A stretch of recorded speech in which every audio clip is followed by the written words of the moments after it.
আমরা কিতাবে পড়ছি বাজান, ওই যে একটু আগে বললাম আল্লাহ পাক যাদেরকে একবারে কাছে বসাবেন তা করে কি বলে মনে আছে নি?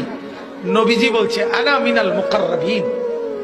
নবীজি বলছে ও উম্মত, আল্লাহর ঘনিষ্ঠ জনদের মধ্যে সর্বপ্রথম সবচেয়ে ঘনিষ্ঠ হব আমি মুহাম্মদ। হাসরের ময়দানে মাওলা আমার জন্য আল্লাহ তার সিংহাসনের পাশে আবার আমার জন্য আসন নির্ধারণ করবেন বসে বসে। আল্লাহর নবীকে আল্লাহ তাআলা বলবেন, বন্ধু এই আসনে বসেন। কিতাবে আছে বাজান, নবীজি সাল্লাল্লাহু আলাইহি ওয়াসাল্লাম, একটু মনোযোগ দিয়ে শুনেন এই কথাটা।